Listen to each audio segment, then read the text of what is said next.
नमस्कार. महाराष्ट्र न्यूज चॅनेलमध्ये आपले सर्वांचे स्वागत आहे. बातमी उत्तर प्रदेशातील फिरोजाबादमधून एक धक्कादायक घटना समोर आली आहे. एकतर्फी प्रेमाच्या वेडात पडलेल्या एका तरुणाने लग्नास नकार दिल्याने एका महिलेच्या 1.5 वर्षांच्या मुलाला जमिनीवर फेकून ठार मारले. आरोपी मुलाला चॉकलेट विकत देण्याच्या बहाण्याने घेऊन गेला होता. या घटनेचे सीसीटीव्ही फुटेज समोर आले असून त्यात तो मुलाला जमिनीवर तब्बल 8 वेळा आपटताना दिसत आहे.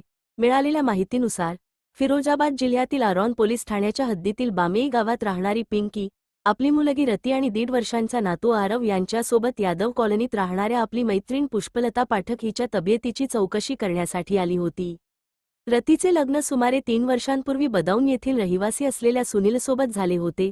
पतीसोबत सुरू असलेल्या वादामुळे रती आपल्या आईसोबत राहते असा आरोप आहे की सुनीलच्या आत्याचा मुलगा विराज उर्फ जितेंद्र पाठक बऱ्याच काळापासून रतीवर त्याच्याशी लग्न करण्यासाठी दबाव टाकत होता.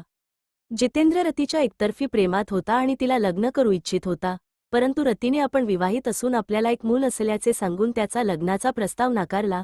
नेमकी घटना काय? मूळची आरॉनमधील बामेई गावची रहिवासी असलेल्या रती देवी यांचा विवाह फेब्रुवारी 2024 मध्ये बदाऊनचा रहिवासी असलेल्या सुमित कुमार यांच्याशी झाला. लग्नानंतर 3 नोव्हेंबर 2025 रोजी रतीने आरव नावाच्या मुलाला जन्म दिला. मात्र पतीसोबतच्या मतभेदांमुळे ती 5 महिन्यांपासून माहेरी राहत होती. दरम्यान बदाऊनच्या शेखुपूरचा रहिवासी असलेला रतीच्या पतीचा मामा विराज उर्फ जितेंद्र पाठक याचे रतीच्या कुटुंबाशी जवळचे संबंध निर्माण झाले. विराजने प्रथम तिच्या पतीविरुद्ध कायदेशीर कारवाईत मदत करण्याचे आश्वासन देऊन रतीचा विश्वास जिंकला आणि नंतर तिला लग्नाची मागणी घातली, जी रतीने नाकारली.